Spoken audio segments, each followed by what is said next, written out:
आप सभी को मेरा सादर प्रणाम। जय श्री सीताराम। आज की यह वीडियो अमावस्या तिथि पर विशेष है। प्रत्येक व्यक्ति को अमावस्या तिथि पर अपने पितरों के लिए यह 3 कार्य अवश्य करने चाहिए। आखिर कौन से वह 3 कार्य हैं जो हम सभी को अपने पितरों के लिए अमावस्या तिथि पर विशेष करना चाहिए? आइए हम जानते हैं। आगे हम बात करें इससे पहले अगर आप हमारे चैनल पर नए हैं तो चैनल को सब्सक्राइब अवश्य कर लें।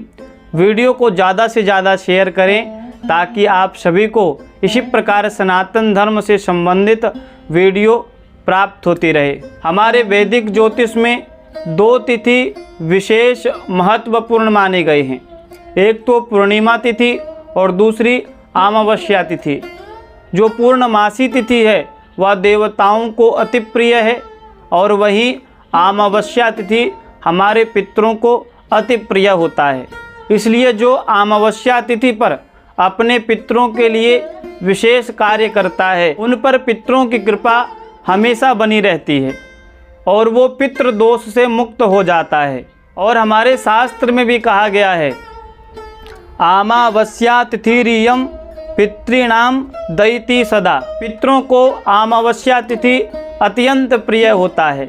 इसलिए अमावस्या तिथि पर अपने पितरों के लिए कुछ विशेष अवश्य करना चाहिए, कुछ विशेष कार्य अवश्य करना चाहिए। अपने पितरों के लिए जो अमावस्या तिथि पर हमें पहला कार्य करना चाहिए वो है पितृतर्पण।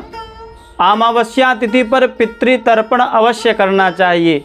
तर्पण का मतलब है जो सहज रूप से प्रसन्न हो जाएं उसी को हम तर्पण कहते हैं। इसलिए अमावस्या तिथि पर अपने पितरों के निमित्त पितृतर्पण अवश्य करना चाहिए।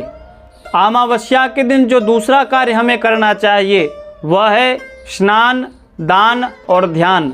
अमावस्या के दिन किया गया स्नान, ध्यान और दिया गया दान पितरों को अनंत प्रिय होता है। हमारे शास्त्रों में वर्णन आता है कि अमावस्या के दिन पितरों के निमित्त में किया गया स्नान, किया गया ध्यान और दिया गया दान हमारे पितरों को कोटि रूप में हमारे पितरों को प्राप्त होता है। इसलिए अमावस्या तिथि पर पितरों के निमित्त गंगा स्नान करना अत्यंत सुखकारी होता है। हमारे पितृ इससे अत्यंत प्रसन्न होते हैं। अगर आप तीर्थ नहीं जा सकते तो आप घर पर ही गंगा स्नान कर सकते हैं। आप अपने स्नान पात्र में थोड़ा गंगा जल डालकर उसके पश्चात उसमें जल मिलाकर और गंगा मैया का ध्यान करते हुए अगर आप स्नान करें तो आपको गंगा स्नान का फल प्राप्त होता है। तो आप इस प्रकार से भी गंगा स्नान, तीर्थ स्नान कर सकते हैं। अब हमें अमावस्या तिथि पर जो दूसरा कार्य करना चाहिए वह है दान। अमावस्या के दिन अपने पितरों के निमित्त जितना हो सके उतना दान अवश्य करना चाहिए। अमावस्या के दिन हम पितरों के निमित्त सफ़ेद वस्त्र, चावल, आटा, सफ़ेद पुष्प और जल से भरा लोटा आदि हमें अवश्य दान करना चाहिए। अमावस्या के दिन अपने अन्न का 3 भाग करके पहले अन्न का भोग गौ माता को लगाना चाहिए। इस दिन गौ माता को अवश्य भोग लगाना चाहिए। इस दिन गौ माता की सेवा अवश्य करनी चाहिए। इस दिन अगर हम गौ माता को भोग लगाते हैं तो इससे हमारे पितृ अत्यंत प्रसन्न होते हैं। आपके घर में कितना ही बड़ा दोष क्यों ना हो, अगर अमावस्या के दिन गौ माता को हम सभी भोग लगाते हैं और गौ माता की हम सेवा करते हैं तो इससे कितना ही बड़ा दोष क्यों ना हो वह व्यक्ति उस दोष से मुक्त हो जाता है। इतनी बड़ी महिमा गौ माता की सेवा की बताई गई है। इसलिए आप अमावस्या के दिन जितना हो सके गौ माता के निमित्त दान करें। गौ माता के लिए सवा मणि करवाएं। इस दिन जितना हो सके आप गौ माता की सेवा करें। आप इस दिन कुत्ते को भी रोटी दीजिए और जो तीसरा अन्न है वो कौवा को भी आप अन्न प्रदान करें। अब आपने दान कर लिया, अब दान के बाद में ध्यान करना चाहिए। आप अमावस्या के दिन जितना हो सके अपने पितरों का स्मरण करें। आप अपने पितरों की पूजा करें।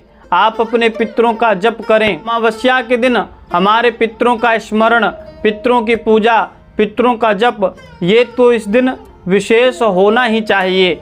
जितना हो सके आप इस दिन अपने पितरों के निमित्त हवन करवाएं, अपने पितरों का स्मरण कीजिए, उनका ध्यान कीजिए और जितना हो सके उनके निमित्त में आप जप करें। देखिए, पितरों के लिए 3 जगह पर जप विशेष बताया गया है।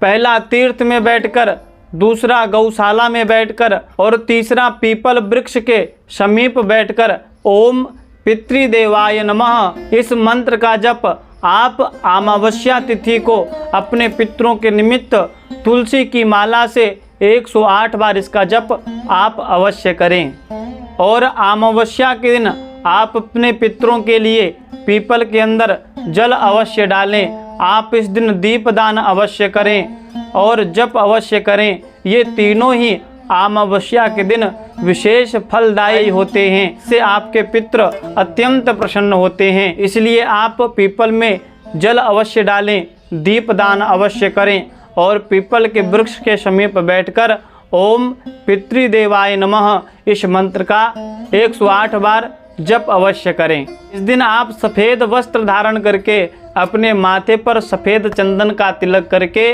आप अपने पितरों की पूजा करें। शास्त्र कहता है जो भी पुत्र अपने पूर्वजों के लिए ये सभी कार्य अपने पितरों को समर्पण करते हैं, कहते हैं कि उनके कुलों के कुल तर जाते हैं और उनके सभी पितृ प्रसन्न होकर उनको आशीर्वाद प्रदान करते हैं। तो आप सभी अपने पितरों के निमित्त अपने पितरों के लिए अमावस्या के दिन ये सभी कार्य अवश्य करें। मुझे विश्वास है कि आप सभी को इस वीडियो के माध्यम से कुछ नई जानकारी प्राप्त हुई होगी। मिलते हैं ठीक इसी प्रकार नई जानकारी को लेकर, तब तक के लिए जय श्री सीताराम। और अगर आपने अभी तक हमारे इस YouTube चैनल को सब्सक्राइब नहीं किया हो तो चैनल को सब्सक्राइब अवश्य कर लें, वीडियो को ज़्यादा से ज़्यादा शेयर अवश्य करें। जय श्री सीताराम।